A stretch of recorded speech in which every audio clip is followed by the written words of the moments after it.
I think the most famous story is probably the Japan one, and because this is an audience of mixed age, we'll tell half of the story. We can tell half of the story. We, in 2004, we went to the Motegi race as usual in Japan, and we were bored. A little bit, you know, time difference and Dan's first race, and Brian had the brilliant idea to tell me to go to the front desk and pretend that I was Dan Wheldon, which...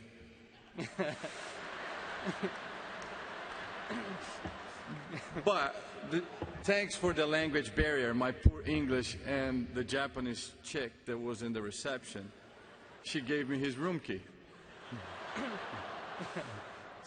So we went up there, and we went in his room. I think, had somebody not sent him to the museum? No, and Brian at the time said, Dan, you should go to the Honda Museum. It's amazing. It's beautiful. Spend a lot of time, really look at it carefully. Meanwhile, we were in his room. So we got the PR person to take him there. So the first thing we did, all his shoes were laid on the bed, all in shoe bags, laid out. So we took one of each. The left one. We didn't want to take his throttle shoe. Yeah. We went into the bathroom. We took some hair care products. By the way, he had more hair products than any single girl combined together here. Unbelievable. We stole his TV because we needed the TV. We turned the heater on. Yeah, for another part of the story. But every light bulb. Every light bulb off. And then we left. No, by the way, we FedEx his shoes back to America. So it cost us a lot, but it was fun. It was worth it, man. So we then go to our rooms. All the rooms were adjoining. And we're sitting there waiting, and it's getting a bit warm because of the heating, and the whole floor was getting warm. Then we hear Dan come up to the door. Click, click. Good. That's exactly what it sounded like. And then you heard... You can't say it. You can't say this, but it was like... For a while. He wouldn't speak to us for how long? He was running up and down the hallway yelling. We're like little kids hiding in the room laughing, but we're actually afraid to come out of the room. He was so mad. And we had Eddie, I remember looking through the people, and Eddie Cheever and Robert Clark from Honda, all these people were staying on our floor, coming out of the rooms to see what the commotion's all about. And he's pounding on our doors, and he was not happy. He moved rooms. Yeah. Yes. And I could never get a key again in that hotel, even with my ID and my own room. Funny story, we start racing in Miami, and obviously the past 9 years we race at Homestead, and then every time we race in Miami, he stayed in my house. When he came to LA, he'd stay with drove all my cars. Never thanked me. Stole your watch? Stole one of my watches, which he was wearing in one of those pictures. Susie, we'll talk. Huh? And then we announced that we're going to race in St. Pete. So we all assume we have a place to stay. Well, for the past 9 years, I've never slept in Dan's house. No. Because he didn't want to actually get his rooms messed up. No, he didn't want us to mess up his room. As a matter of fact, when I did go to visit, I remember I used the washroom, and he made sure to tell me to wipe the sink down with the towel after I finished. By the way, before you get to his house, you better take your shoes off, or you're not getting in. So anyway, I never slept there, never drove any one of his cars, but that was Dan. That was Dan. We were talking about his style earlier, but when we were down in St. Pete this week, it was good to have everybody together, and we're telling some stories, and the one that did come up a lot was his questionable style. I mean, without doubt, the tightest race suit I've ever seen. I don't know, has anybody here seen any driver with a tighter race suit than Dan? I'm surprised he fathered 2 kids, to be honest. Show the impression. Should we do the impression? The best part was when Dan would, and he was on the podium frequently in his tight race suit. It was not made for hoisting a trophy overhead. And if you look at some of the pictures, this actually would happen to him. This would be Dan raising a trophy on the podium.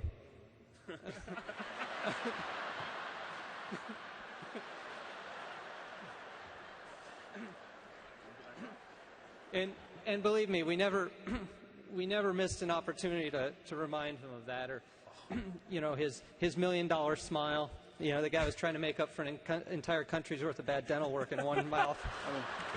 I mean, the guy that he went and probably talked to Susie about who was the best dentist in St. Pete to make sure he had the biggest, brightest smile on earth. Well, that's the old one because we asked. Before.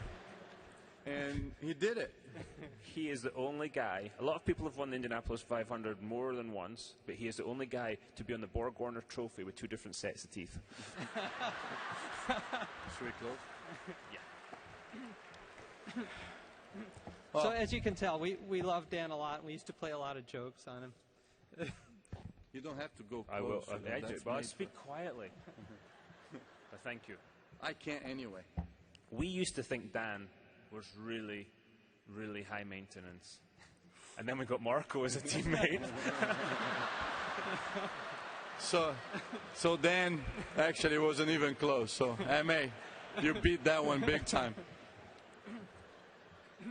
Yeah, I remember one time because we used to tease him a lot. He was always on edge, and I let it be known that I got a key to his house in Indianapolis. It was during the month of May, during a practice day. I don't remember how Dan did it, but he managed to find a locksmith from the Speedway who went to his house that day and changed all the locks on his house. He was so proud of himself that he foiled my plan. He came up to me at the end of the day and said, "No worries, Goose, I changed all the locks on my house." I had a big smile. I looked at him. I said, "I never really had a key."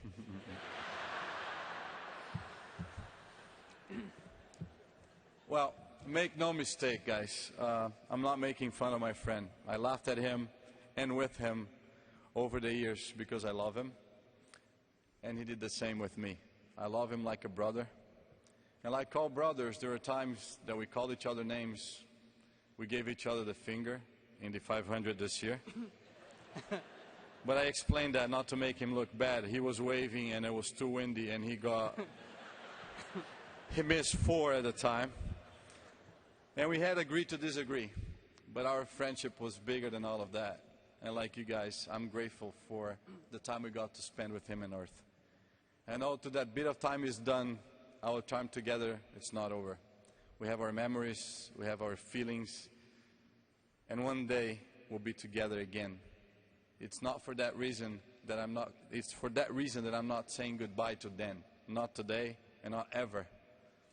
Goodbye is final, our friendship won't end. So for now, I'll simply say, I'll see you later. I love you, my good friend.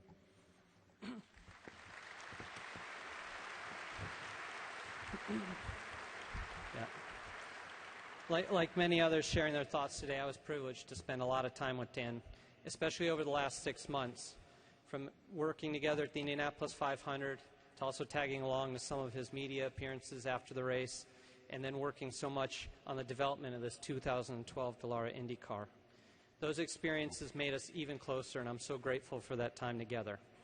And in that time, Dan retained that trademark $1 million smile, that energy that seemed to fill any room he stepped into, and his playful way of pushing everyone around him to meet the same impossibly high standards he set for himself. But there was something different, too.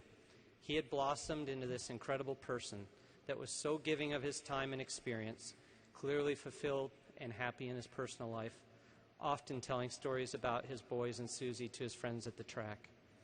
He had become complete, and his happiness spilled over into everything and everyone he touched. Dan would have been incredibly appreciative and humbled by the tremendous outpouring of love and support from his friends and fans. I know that has been a source of strength for Dan's entire family, and I want to thank everyone who has remembered Dan's loved ones this week. I also like to ask that we continue to do so. Dan's legend on and off the track lives on in each one of us, and we should continue to honor him and remember his legacy. So many of you have shared stories of your time with Dan, and it has been amazing to learn just how many people Dan connected to over his life. His ability to spend just a few minutes with someone, but find a way to make that time special and meaningful, is the example from Dan I most hope to be able to follow. I'll leave you with one little story that was shared through Facebook just a couple days ago. There was a family of 4 attending the Las Vegas race that waited patiently outside Dan's hauler for 30 minutes, just hoping for a chance to meet him and maybe catch a quick autograph. As Dan emerged from the trailer, he was rushing over to make it out for driver intros, but he still graciously stopped and talked briefly with the family. He even posed for a couple pictures and signed a couple autographs.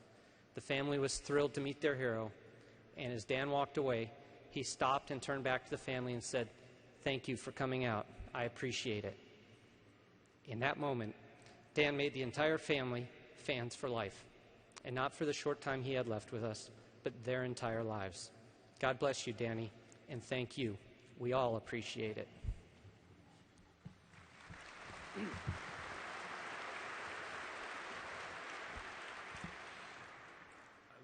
I will say Dan would be so proud of this turnout today.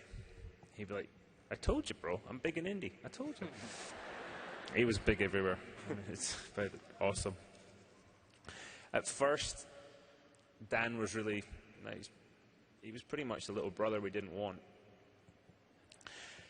And now, we would do anything to have him back.